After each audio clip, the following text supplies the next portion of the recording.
creating self-organizing team.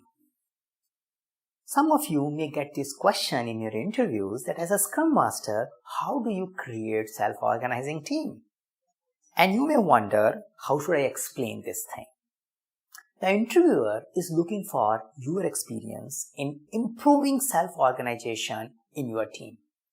And in my personal experience, what I observed is the individuals who are doing the Scrum Master job, they are tackling reality at the ground, but in their mind, they have very idealistic image of the team, which they got in their Scrum training and their books, and they feel guilty about, oh, I have not created that self-organizing team, and when I get into these kind of interview questions, I may need to give some theory here. My recommendation is, don't fake your team and don't prove it that it's a self-organizing, and share the reality around what you have achieved, how much self-organization you have achieved in your team, and why that much of self-organizing is sufficient at given point in time. So you should figure out those answers and those reasons in order to talk to your interviewer. Now, if you just want to teach self-organizing, you can definitely pick up models like 5 Dysfunctions of the Team. You can pick up Turn the Ship Around. You can pick up the books Drive, Rework. There are so many books and models which explains you how to create psychological safety and build the whole team around that. But when you are talking in interview, better you talk about your experience. Now, I picked up 2 ways of representing 2 types of diagram, which helps me first to talk about how much self-organizing might be needed in a given business context. And the second diagram talks about how do I balance freedom and responsibility when I'm creating self-organizing team. So let's look at these diagrams. They may help you to make your story more clear and better. The first diagram, I'm looking at 2 dimensions, creativity and self-organizing.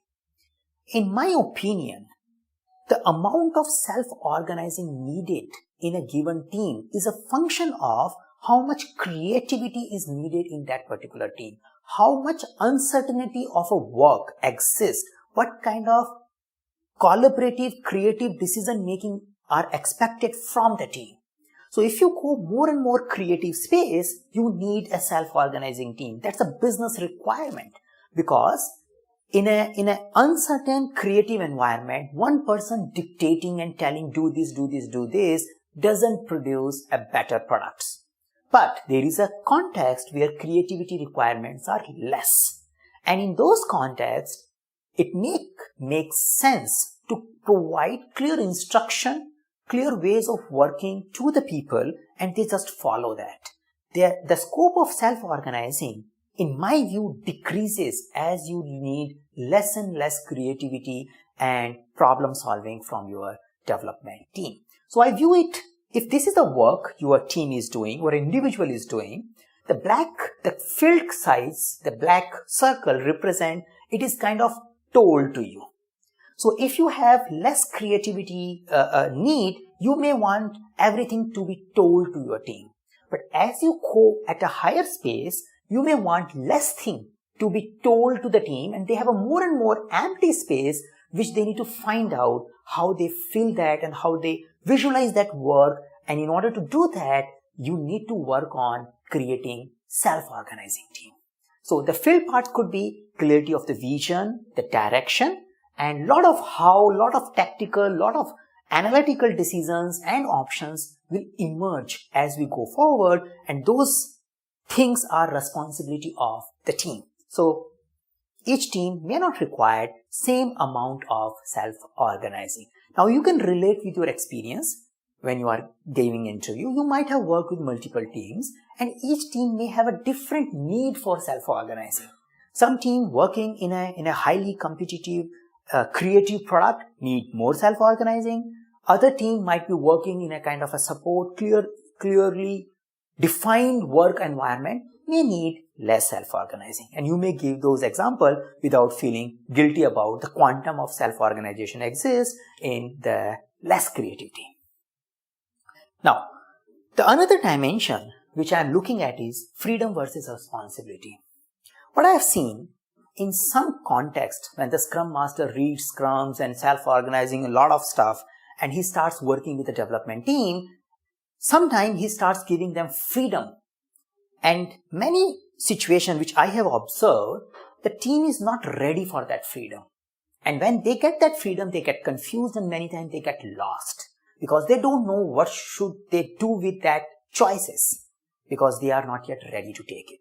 So when I was exploring these things and I end up seeing many lost teams because of that, I thought of this is a nice way to explain that the gradual progression towards freedom and gradual introduction of self-organization in the team. And what I'm explaining here is, it's a two dimensions. One dimension is a responsibility and another dimension is a freedom. In my view, there has to be a nice balance between these two factors in order to things to remain in harmonious stage. So if you provide more freedom in the beginning and the team is not yet has a feeling of responsibility and accountability and capability, they may get lost. And at some point in time, some intervention might be needed to bring them back so that they can start producing something.